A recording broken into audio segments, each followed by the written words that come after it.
Voilà, merci beaucoup. Donc, Nabatunion, Soba, Olanda Bisso, on s'est net moment. Donc, voilà. Toyekaka rapidement. Signaler Nabatou. Concert, il y a Ferregola. Les ala qui prévu le 6, donc le 6 septembre, les a reportés. Donc voilà. La bateau n'y surtout la Bengaki, bateau Belé, la Bengaki Bissou, bateau Belé, ba position à côté.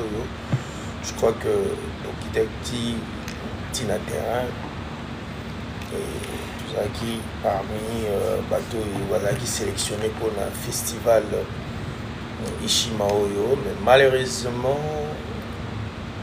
concert en fait festival hein, donc pour tous à la claire tout le monde clair donc festival les a reporté donc vous avez un Ishima donc voilà la bateau nous surtout s'il faut qu'on anticipe un peu bateau bazalaka wana toujours pour na oyaka kosala la critique kosala koya kosala ba analyse donc tout signaler na bandeko ke Ferregola il fallait qu'à prester neti ba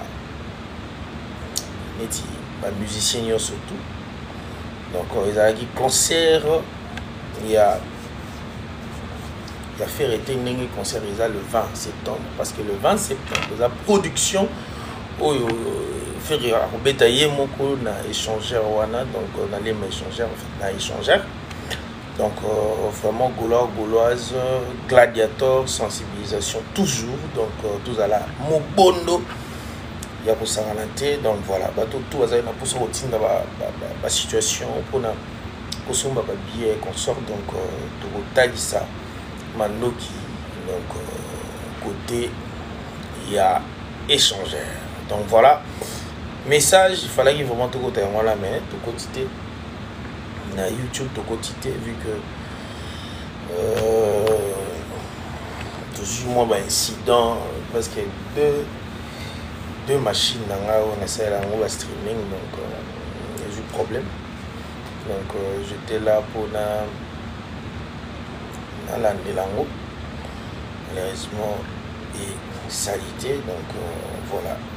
Je crois mais c'est qu'ils ont déjà là-bas parce qu'il y a Michel Bélé là-bas qui ont déjà des photos mais ça là moi c'est assainissement il y a espace de travail dans le donc voilà c'est très important et voilà donc et on a eu rapidement la il y a TikTok pour tout lancer message la vie va de Bélé maman a sur Laurentine je te salue donc voilà la part il y a artiste Ferregola tout signé la bande de réunion surtout bazala toujours aux aguets donc voilà bazala toujours aux aguets donc pour la concert aux artistes à Robeta prochainement donc voilà il y a un côté Kofi Olomide déjà je crois que tout le monde déjà ma catégorie pour la concert à Kofi il les a déjà épuisé donc félicitations à Kofi Phil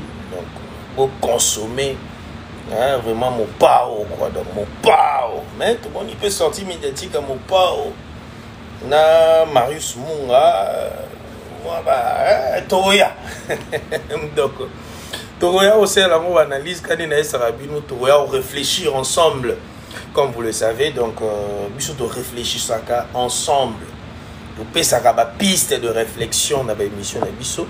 Donc, il y a pour réfléchir un peu ensemble par rapport à mon pas au mon on dit question à poser qui est pour la Fali. Donc, voilà. Côté Ranson, nous les 18 Oyo. Donc, tout le monde avait moi qui t'a quitté ça moi trop quoi. Moi qui t'a quitté ça moi trop. Je crois qu'il te solo on a parce qu'il n'avait émission Bélé. Donc, tout le monde a dit Ferregola à Postaki. Ranson, tout le monde a Ranson peut reposter et poste wana et ça l'a bien, mais entre le fanatique en tout cas moi maquillé les a. Je crois que dans l'émission on a posé une question, est-ce que guerre entre le fan et l'artiste, est-ce que Koki ko influencer, est-ce que Koki ko influencer peu ba musicien? Il y a une question tout na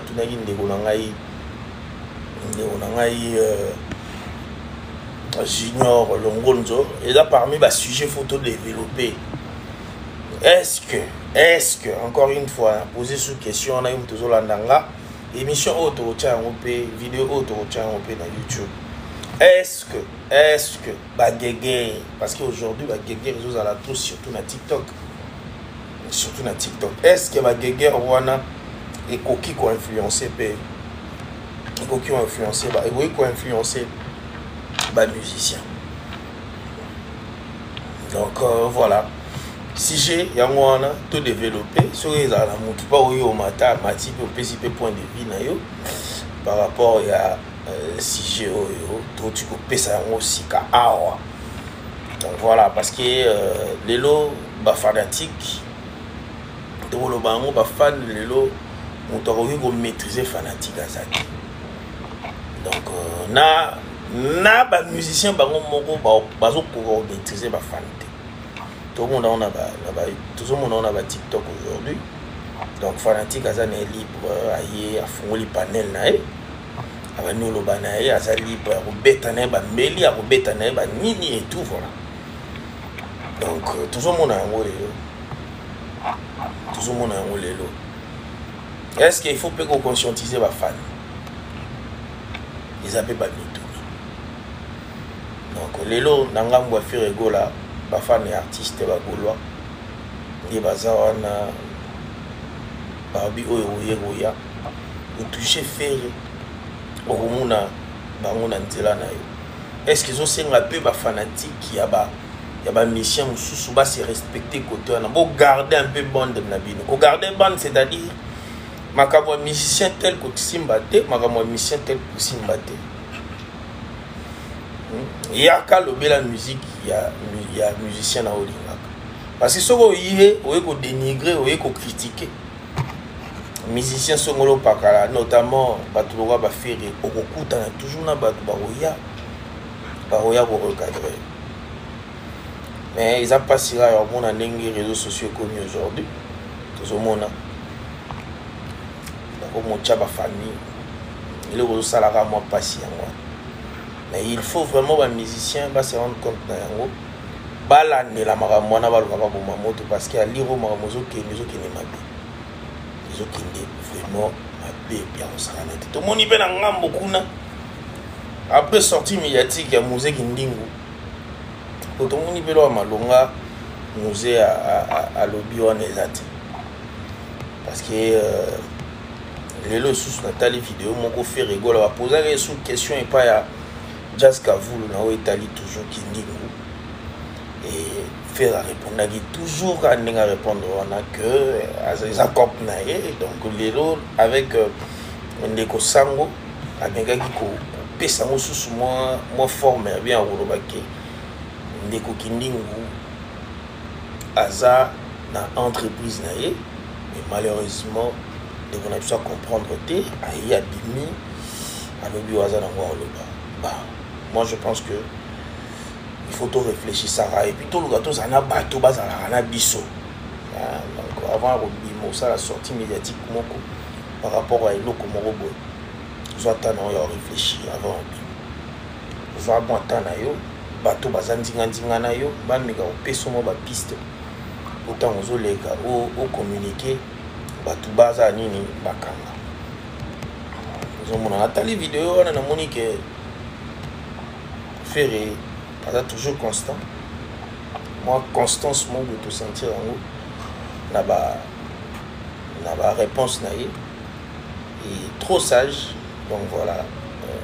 Il y a moi. Mais, au moment maman n'a si déjà même pas tapé. Après, sortie médiatique, il y a un musée Indingu, à Saïli Bisso Pays de Soussou. Moi, poste mon robot. Donc, bah, Gaulois, bah, c'est belle, non, pété. bagolo basepeli nango te po obimika na moment oyo muziki ndingo wati kobima. Je crois que bato bamoni baposte wana bato ebele basepeli na yango te. Donc balobi mama na biso aza ndenge moko na mama na biso sakasaka. Donc voilà, moko mpe bamama bakota suka bamama botika mpe nanu bamama botika mpe nanu boulot ya bapere. So osala boulot ya bapere ya pere luka azala ngo ata na ndenge ya mwa na se ya mai nzala ata na se ya mai bobimaka boye te bamama boyede batata. Donc vraiment en tout cas bagolo basepeli nango te. Donc surtout tomona to na réseaux sociaux tozomona ndenge makambo yango ezokende. Mais je crois que bato ebele bapose biso question mpona ndeko wana. Donc bon nga naloba déjà bato wana nyonso tu baza ebele baza ebele eleki ndingu baza ebele vraiment. So olandi et puis se soutenaka entre bango bolanda bango bo comprendre baza ebele na réseaux sociaux na communauté na biso baza ebele les mannequins bango nyonso bandingo moba oyo nani vie njoka baza bongo taka njoka azalaka epa nani kisi njoka azalaka wapi tomoni kisi njoka azalaka na nani afi azalaka nano na kofi fingi falia ayozonga epa ayokende epa héritier amemi ekutu na poto héritier amemi na poto apo héritier komema na poto biso tutu omona apo héritier komema na poto ezali ndenge aye lisusu aye abandi su koatake héritier baza ebele tout ce monde là baza ebele bon lokola mpe communauté na biso elinga nango bato balingaka bato baloba makambo bakoma na bamir c'est ça. Mais quand même ndeko na biso asali bavio ebele c'était par rapport à quel artiste ayi kofinga. Donc ayi kofinga faire asali sold out mpo na nga so toyebi tolanda yango na angle mosusu tolobake Ferregola il est fort artiste aza fort. Donc voilà toyebaki deya depuis kala tosala koboni toyebaki deya depuis kala kiekoma. Donc voilà, mais bien grave parce que tu sentir attitude moko ya bien. Parlons plus de l'artiste Ferré ou des Kokota là-bas délire Yakoyaka, voilà, ça sert à rien du tout. Donc ça sert à rien. Donc Ferregola il est toujours dans le bon. Artiste Ferregola qu'il est locaninga na lobara na écosystème oyo Ferregola là présent. C'est parmi artiste oyo de l'osoke dans top 100 et la meilleure vente bazawana. Donc c'est ce qui est très important. Voilà. Kilelo et Zablagité na lobamo déjà presque na émission belé que Kilelo et Lelo déjà qu'on soit producteur est commis vraiment un peu trop difficile qu'on soit producteur d'abord. Parce que les lots, artistes, les lots, chaîne de YouTube, TikTok, page où ils ont généré aujourd'hui de l'argent. Donc les lots, artistes, dans producteur, comment on a mis côté distribution. Donc côté distribution, on a, ils ont plus côté Kocha banzembo na ba plateforme à téléchargement aujourd'hui na ba magazine numérique wana nyo surtout et un rôle aujourd'hui producteur ko toucher minimum auteur. Et donc voilà, et puis producteur moya mingi na ba concert et a pesio caché il y a cadre bien ça et puis voilà ti paf na e ba koti mogo. Donc voilà, c'est vraiment un peu ça. Donc en tout cas, Ivanov, je te salue Ivanov. Ivanov a tout une question bonus streaming. Bon, streaming, côté streaming, on a vu, il fallait aussi à côté ben on est à streaming parce qu'aujourd'hui streaming c'est parmi aujourd'hui secteur oyo ils ont côté ça vraiment un bongo On a vu ça avec Ferrego là. Donc Adidas Arena, on a vu Ferrego là, ça la double streaming. Donc voilà, et Kotisaki, bien ça. On a vu ça aussi côté à Genève. Ferrego va concerner tout un mini artiste Ferrego là. Azokota toujours na streaming. Donc côté streaming en tout cas, parmi les secteurs Oyo. Ils ont côté Sambongo parce que streaming, il a le roi concert, online. Donc ils ont le roi concert en ligne. Donc quand il y a au foot pour ta concert maintenant en ligne pour avoir accès, il faut foutre au moins quelque chose, moyennant quelque chose. Donc 10 €, 5 €, ils ont batu oyo azosa la production na ininga routier lango. Donc et puis aujourd'hui ba fanatique baza partout à travers le monde. Les OP ça moi accès wana batu bata la concernant mais streaming ils avaient blaguité parce que streaming ils font des ma imperfection parce que streaming ils ont mis à nyonso tout oyo koleka wana na kati ndole wana. Donc il faut accepter. Mais le roi côté Ferrego là, il est fort côté ba live. Ferrego il est fort côté ba live. Donc voilà, soit au bêta ba live naé, il a vraiment des disques. Ah banga naé streaming des ana ba tumsu ba banga ba streaming. Banga streaming pour la imperfection. Parce que ba tumsu ba ko mo linga beti na concert à 6 concert ba 8 concert ba travail concert. Ali bazong si là on a public mais streaming en temps réel. Bazo tala yo. Donc voilà, avantage, il y a streaming, il y a moi. Donc voilà, et puis ils ont code ça. Mais avec Fali, maintenant, streaming, non, tout le monde qualité. On a évité ce que nous déjà, si on a déjà, maintenant tout le monde est. Mais tout le monde est vraiment, est-ce que streaming est vraiment, tout va se payer là, tout va côté qui peut combler parce qu'il y a le Warazapé, Azapé, n'a pas Warrior rebellé. Donc, il faut tout le monde. Tout la totale, est-ce que streaming n'a yé parce que streaming au Ferrego la salaki na ING Arena c'était un niveau moussous, c'était dans le 900 et quelques cas en ligne. Donc voilà, Ferrabedaki Tolo Bangobe en quelque sorte Togolo Bagema ça a sold out na niveau à streaming parce que streaming est belé faire à salaki, il y a un concert mythique par exemple, il y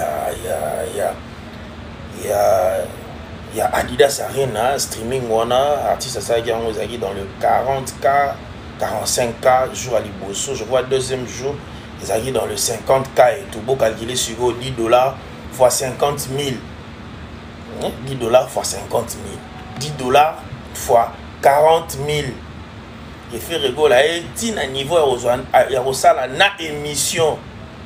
Na émission, à côté de en na streaming écoute c'est la gueule là et vraiment aïe au sous bar les colo tant aïe au bêta na nini na ING Arena na ING c'était dans le 900K 900 000 personnes c'est dans le 900 000 personnes en ligne à côté ça combien donc voilà les lots ferré vraiment c'est parmi les artistes vraiment côté qu'il est là à prison donc voilà et Fali attendre un peu côté positif non pourquoi pas hein, donc voilà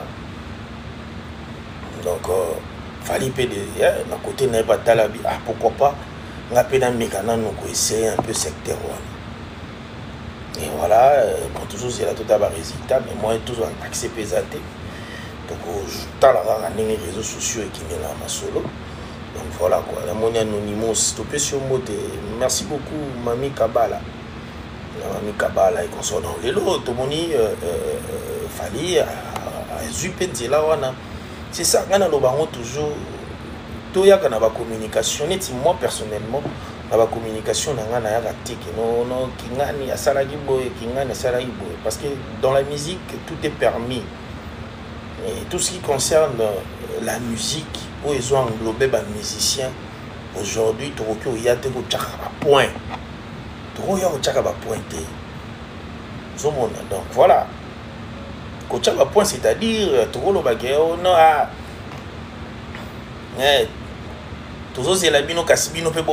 est-ce que Bobeta, par exemple, Paris La Défense, est-ce que vous bête à ING Arena on est donc vous avez un point donc on a pas musicien musicien basa libre et ceux qui ont là qui a intérêt na bango ça que pas kotisa mbongo moi je pense que mutunyo histoire ko ça là tout le monde a faire ça là qui on a concert mongo il non pas ça là on a un concert mongo mais côté réussite vraiment côté streaming c'est vraiment ferré nazo lia mbongo streaming et les loso il va falli ba yé to lo ba OK voilà balandare lo va bien zo mona kaka ndenge peut faire to lo ba ki yango ke e kozala na moment moko boye faire gola kwa ko beta ba concert wana nyonso tout sans forcing je crois que bato ba yebi biso ba noter la biso depuis kala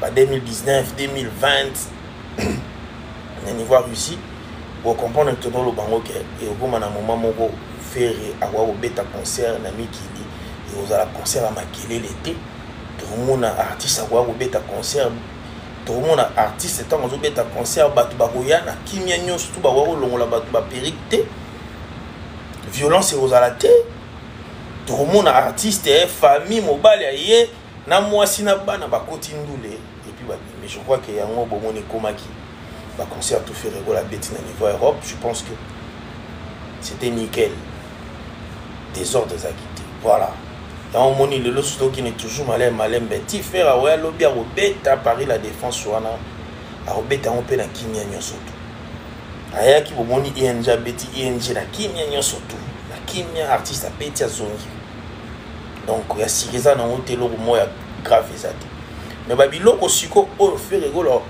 rigola chelo la ba défi logola ba double Adidas Arena ça ce que ba défi ba double Adidas Arena on ça ba défi oyo pour ça lango et vous avez bino mwata vena biso de l'enfin ndaki na indusa idolo yake a obeta mo 3 peut-être à mon aki ngora to yaka o annoncer que je veux faire ça 3 jours oui eza ma bête mais eza naba obligation to koloba yango pour beta double il faut d'abord au sala complet il faut ça la complet à jour moko na record il y a temps record moko ya Dimitri pour mon ango ba Taylor Shift ba beta ba Paris la défense soit na beta en 4 jours yo quand ça zoyi 4 jours ya ibisi munde lobby et ande di botsanga salo na zongo 3 jours 4 jours non ils a selon vente ba billet na ndingo tekeni ba billet ils en a artiste msunet ba Taylor Shift wana assiste ba billet ya ba première journée et na ba tierce aye mabo na tierce ba fongoli ka billetterie ba journal bosso ici journal mi balé na ba seconde ba ici journal mi ça ainsi de suite ils ont landana par rapport à ndenge ni ozotekela ba billet et ce côté qui va bien nous surtout aussi si on aime sous un record à une semaine aussi si 4 jours vous n'allez pas avoir un problème et maintenant le cas avec Ferré c'était ça à Suisse ça carton à 3 jours ici on est là bien mais l'eau qui va habiter tous on regarder pour 3 jours aussi ici tu belé ba musu ba ozala te 3 jours dans 3 jours complet donc ba musu ba regretter tous en deuxième tous en haut et le jour suivant ndenge ce ça là que guichet za qui fermé donc si le wana ya ozo ba double wana faire acheter des défis mo ya makasi donc en termes musical aujourd'hui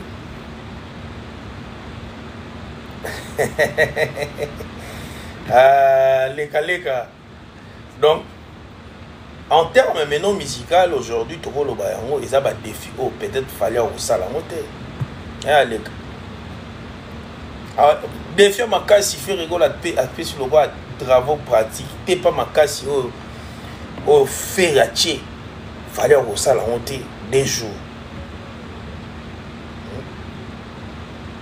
Genève pour tout autant en haute pour Genève voilà Genève vers le rôle Gombe siko ya mi ya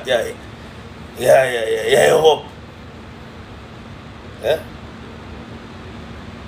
donc défi au faire atie ya double wana moto osalaka yango akozala te etikali na histoire etikali na histoire donc peut-être même susu bato bakosala yango bakoya apre tomoni fali kuna na nini na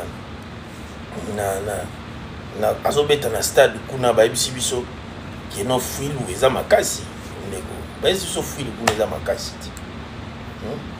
tozozela nde bato nde bakoyebisa biso concert streaming po toyebisi ndoke mona streaming ndenge eza wana tous les 4 caméras ezalaka wana ezosillone ezozwa partout yango wana toyebisaka bato ke streaming eza blague te po un artiste po artiste moko po artiste a accepté streaming donc c'est-à-dire ozondima ba imperfection nyonso pour tous les 4 caméras eza wana azozwa boya azwi likolo azwi na se oyebisa cameraman nini po streaming vo donc mobimba yango tozozela ba video ya streaming tozozela ba video ya streaming tozozela ba video ya streaming yango nde mutu ewa ojije biso yango nde mutu opesa biso donc yango nde mutu opesa biso piste poto ya to bon tout le monde est parce que na ba caméra ya so botali Adidas Arena ya ferré bon mona na streaming vidéo à streaming au sentir ça la 360 vous mona et moi zongisi mesu ezu artiste na ndenga di coach tandenga mutu na sima azui boy et moi ya baluki vous mona streaming ni mtu laksaka ke en tout cas ndule ezali ba o tozomona wana o tozomona eza nango ya ba image ya ba téléphone ya ba image amateur vous comprenez un peu donc eza ba image amateur donc tozila to vendre sikoyo tozila to tala ndenge nini eza ndenge nini ndenge nini eloko tozozila to tala yango donc voilà par rapport à bon wana to koteka par rapport au no ba défi faire rigolo sali faire sali défi a tcheba ba TP ya makasi o lelo musicien pour le moment c'est un peu difficile, c'est vraiment un peu difficile, donc voilà, donc il y a moins au moins donc Mati de Gaulle la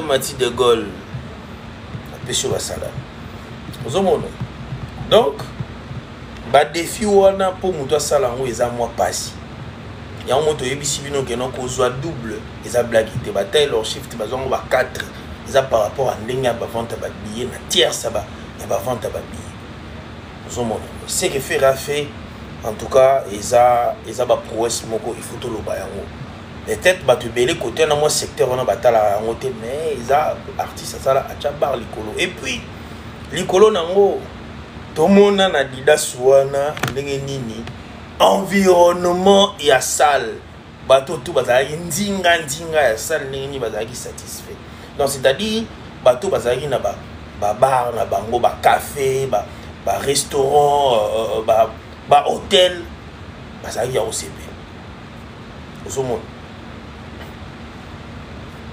ba bilo wana nyosu donc verrez as artiste il faut to continuer au lobby là bas prouesse ba concert wana to ya te ko finga oe a bani ko finga yo ya mère na yo ya père na yo non ba artiste ba na poser ba joie ba yo ba et ça là bien to informer plus ba fanatique ba yeba ke non artiste beta ki boy côté bois sala ki boy côté bois sala ki boy c'est très important comprendre makele le sala na nga des jours boki makele le mosilité donc base ça base na communauté na sala na nga des jours base ça la des jours après des jours rien j'ai là vous comprenez base ça la na nga des jours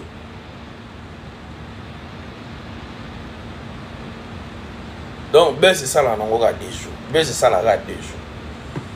Donc Ferré c'est parmi les musiciens aussi qui sur le plan il y a la vente par exemple ça va pour la machine machine il a li machine il a li ta maki il a li elali epelaka boye maki elali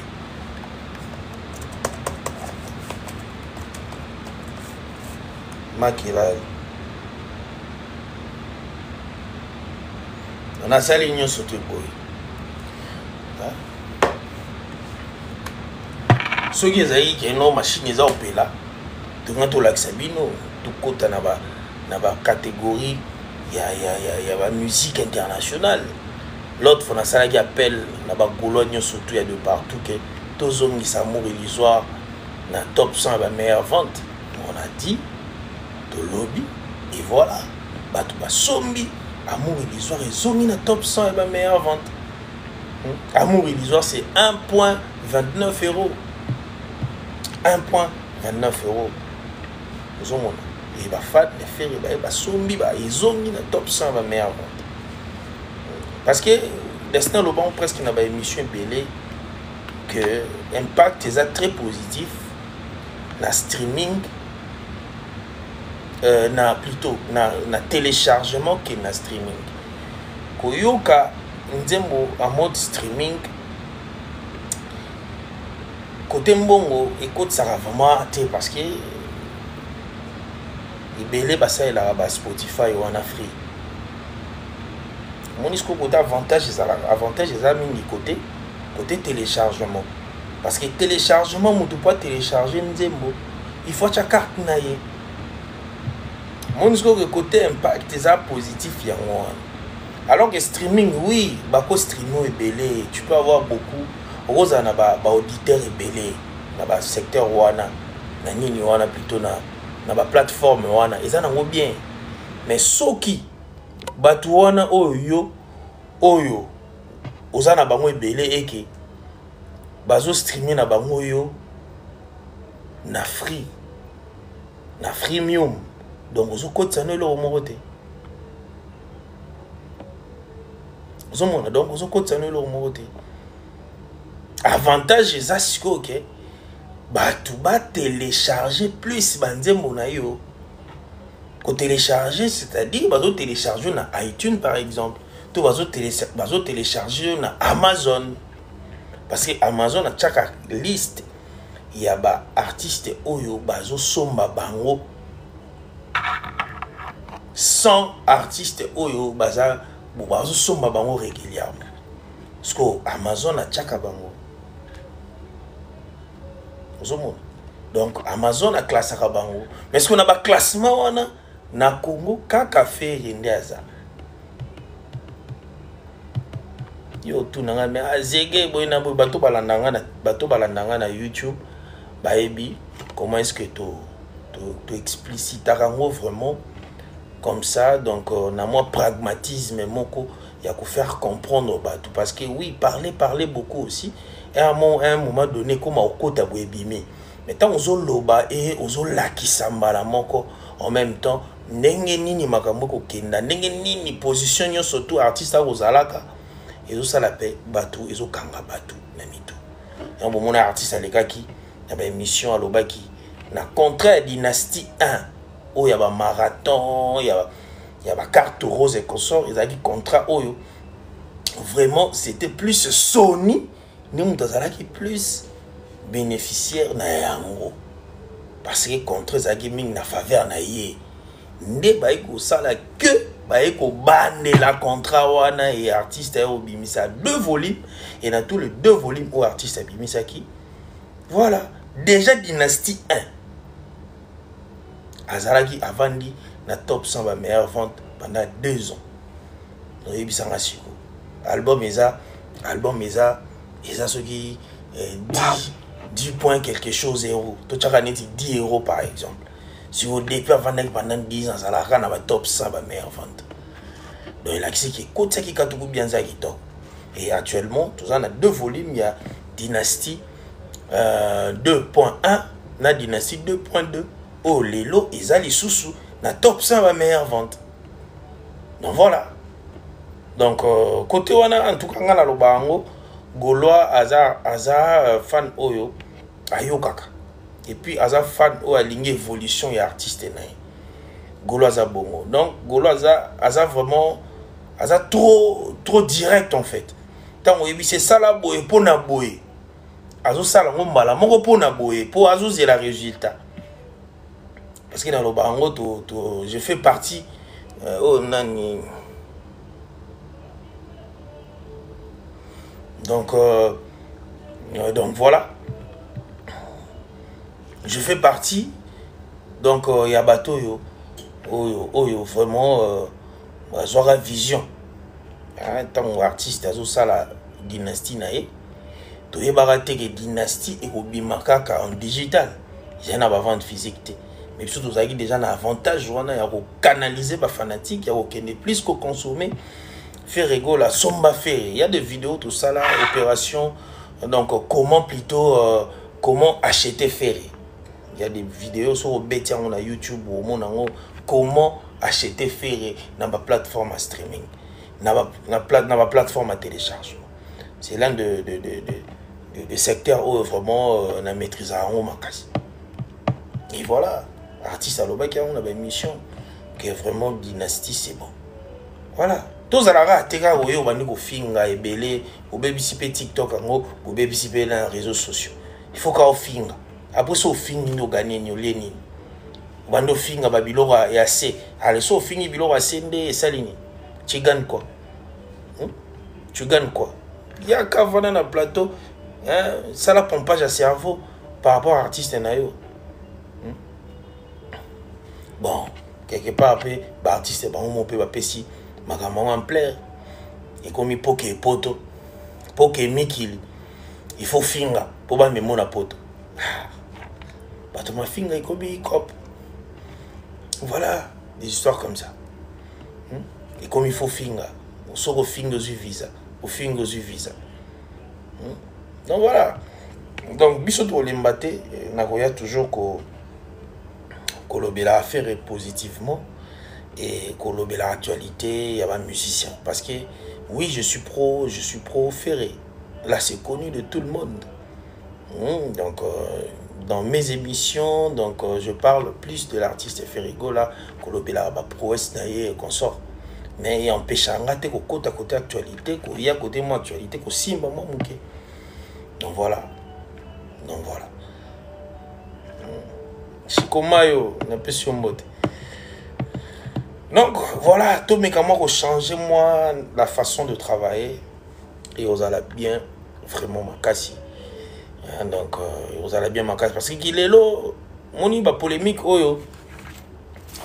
Jour artiste va comprendre que la polémique oyo les canaux réseaux sociaux bozo enrichir tout le bango bon en quelque sorte ma page na ma chaîne. Jour va comprendre on des ala va comprendre. Un musicien moi a un plateau à moto à beti bambodi tikali na rata plateau ke na mote o tiki bambodi na chaîne wana et chaîne on tiki bambodi chaîne nezo bénéficier na bambodi wana et puis non c'est mezo bénéficier le même jour ils ont bénéficié en boucle vidéo nezo les en boucle donc ça sert à rien au yava ko créer ba polémique mo à débat oyebo fingi musicien oyebo tindi ba doit finga musicien ça sert à rien. Par contre il y a qu'à lobela plus ba biloko zo sala ba biloko na yo et les canets en boucle bongo et vous allez le moi bien que ma finga que oya ko clasher. Donc aussi ça peut ba clash en pesa les l'autre. Donc aussi ça peut ba clash en pesa les l'autre. Pour musique pesa bon pour musique pesa les églises.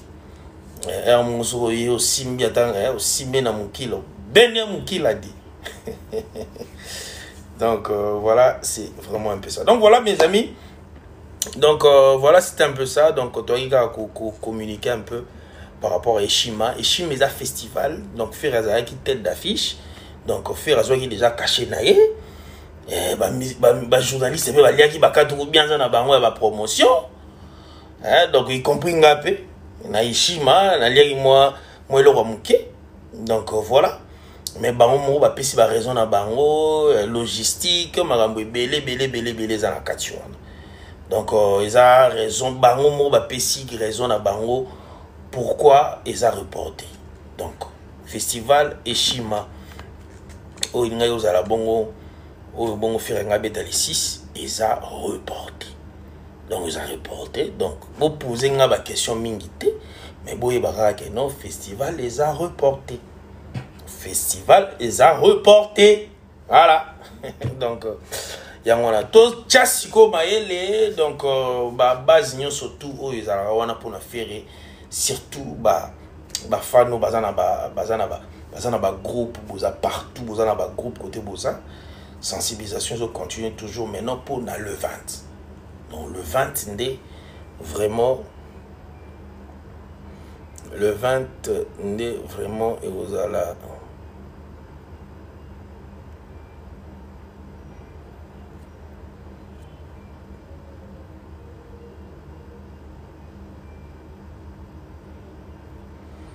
les 20 ndé ozala vraiment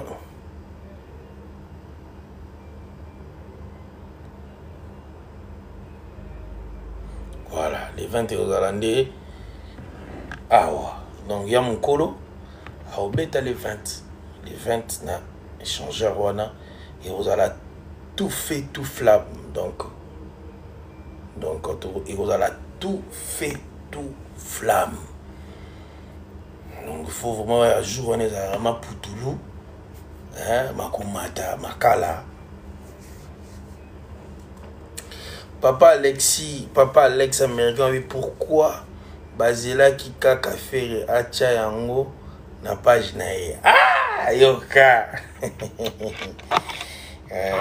Donc voilà. Déjà tu vois ça na batouké. Na bien que batu belé ba oluka ba réfléchir encore une fois par rapport à Eshima. Donc Eshima d'abord donc bateau yo ba organiser kiango isa bateau yo bazali vraiment na ba relation est bien affairée moko ya petit affairé azana makati ya organisation wana donc to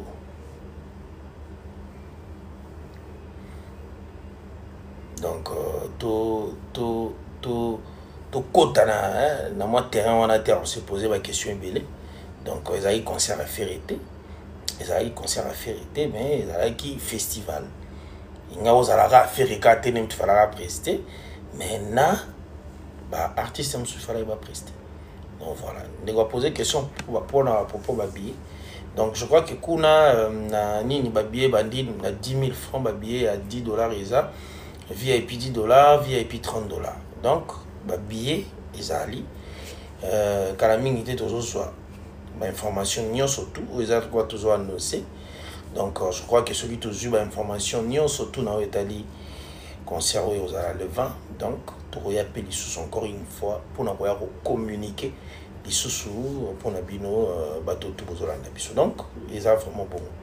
Donc netinga personnellement na zu affiche mais na zu ba information te côté ba billet ya o mais na kati ya affiche oyo to moni ba billet ba 10 000 francs et puis ba billet à $10 na ba billet ya $30.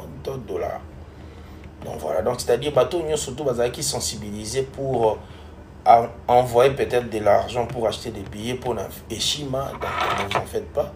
Donc il y a encore un concert où ils ont déjà programmé. Oui, et aux Alabongo le 20. Donc, tous allons toujours en amour bondo et on continue toujours car on est quoi. Donc voilà. Bah, donc présence de faire rigolo en ING, c'est comment dans un Arnaud Patrick, donc dans une information où on a remonté. Donc voilà, dans la il faut remonter. Merci beaucoup, hein, donc merci Nabatutu à la Nibiso. Donc je crois que toujours quand même moi temps il y a qu'à parler un peu sur toujours combien de minutes. Donc biso tout le monde a la montre trop pour il y a la lumière il y a le projecteur de feu ça là mis sur moi pas si vu que tout le temps ordinateur mis sur moi genre. Donc il y a voilà. Mais merci beaucoup Nabatutu. Donc tout continue toujours qu'on soutenir papa Hervé Ferregola. Donc voilà, tout quand on a délire ou on a il y a buzz, il y a internet et consort, donc il est ferré, azala, n'engazala wana, n'engazali wana, na moment où il va déstabiliser, va encore déstabiliser, donc le lot est vraiment un peu difficile, bah quoi ça est, donc azana va golo na e, ou baza toujours wana pour na e, moi je pense que artiste a bien calé, donc voilà, azana art, donc voilà, donc ferré azana art, azana artiste complet, donc azo bangelo moroté. Donc s'il faut parler, s'il faut critiquer positivement, l'artiste aime sous droit pour critiquer bango na o bazo sala. Voilà, mais biso ko kota mana ba vie privée to kota raté. Tu vois moni to fongami libino. Tout le monde maman la aussi DJ a réagi par rapport à musée. Voilà, tout le monde wana. Donc il y a honte aussi ba maman bo aider ba musicien. Tikalaga te kozalaga wana ko opelisa moto. Donc tant besoin opelisa moto, besoin aider artiste, besoin participer. Donc bon bien té. Ezala mate ke mobile ainga lobelo mo bete papa. Sala ngo bo ezala te ke mobile azoloba ainga sala lo mo sala ngo ga bon non. Moko bobo ya rapé. Parce que le monde de la musique est un monde mususu. Nga loba ngo toujours il faut pas comprendre que le monde de la musique est un bureau, musala bureauté. Le monde de la réalité est belé. Donc, bon quand c'était que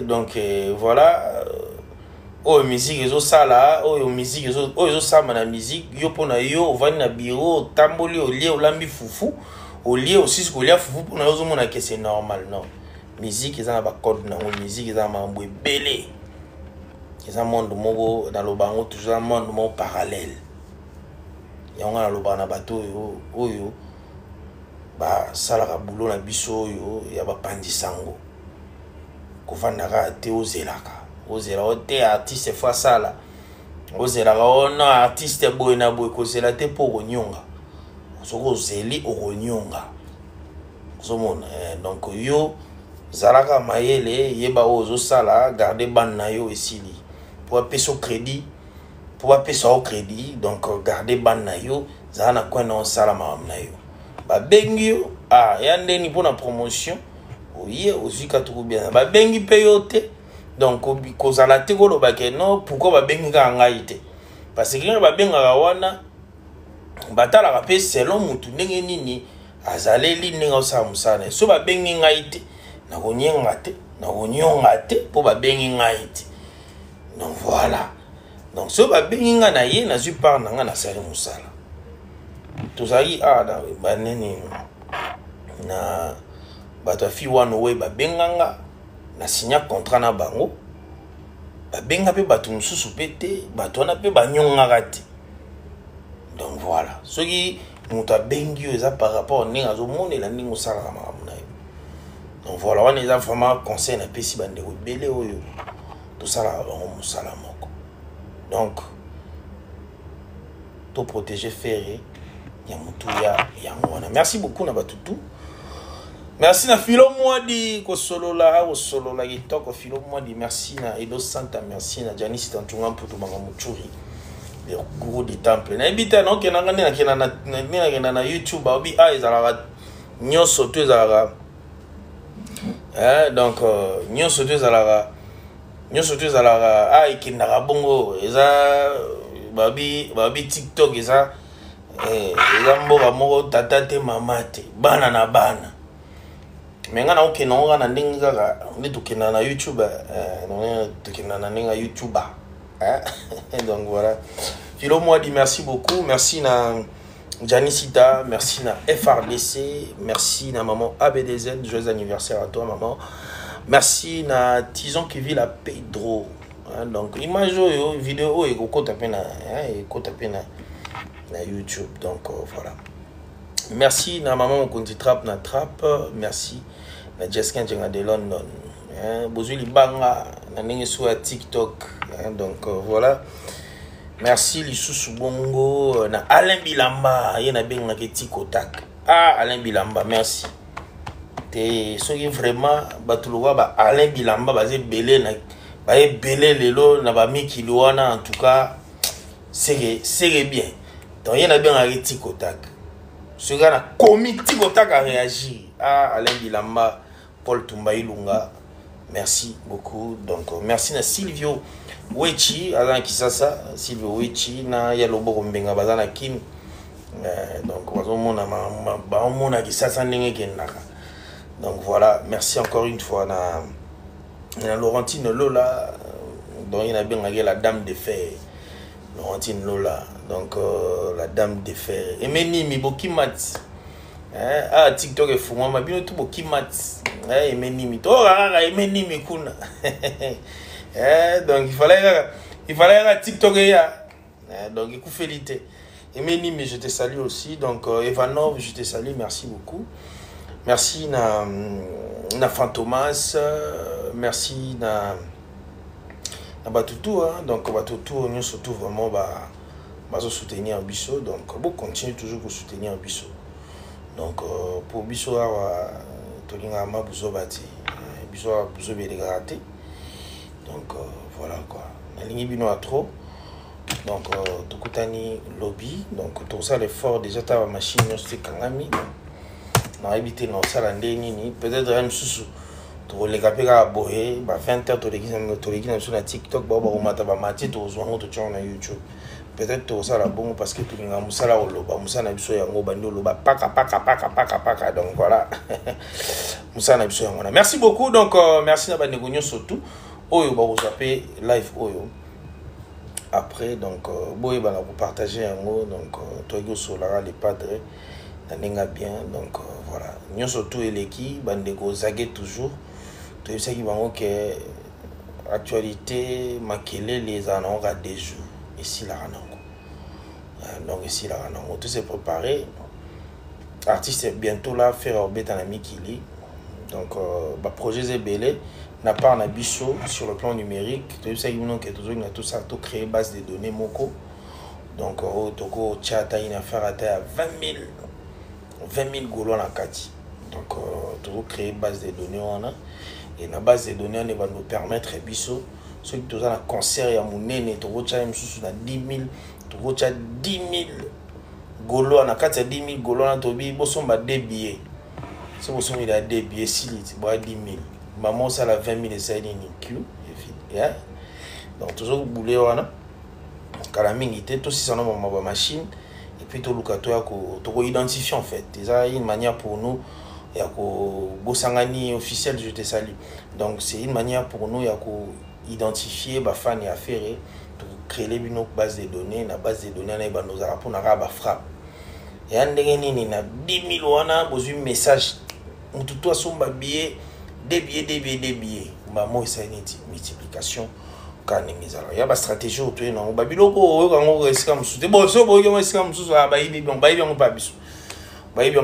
Donc voilà. Merci beaucoup. Donc, donc, fils Moubi, depuis fils Moubi, Moubi, voilà, qui quitte, hein. Quand qui quitte, la pessi, bana qui quitte, bah salam et belé. Donc voilà, ça fait longtemps au monde on a soutenu ma live. Donc voilà, merci beaucoup. Donc merci à Batunio surtout Balandi Biso Lobby Toya du Soussou. Toujours au solo là, toujours le padre et puis qu'on sur l'actualité, surtout. Tout Tiribino, vous allez bien, à très bientôt. Bye bye.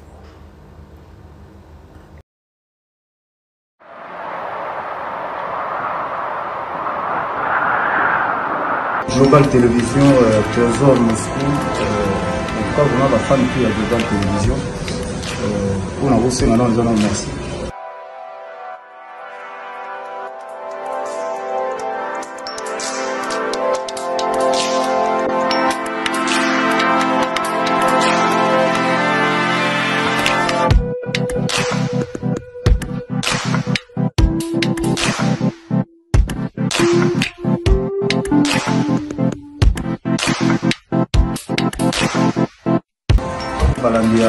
Global Télévision avec Emeraude Trésor. Merci vraiment, merci. Et tant qu'on a été méthode, vous allez avoir grâce à ton travail et puis merci encore.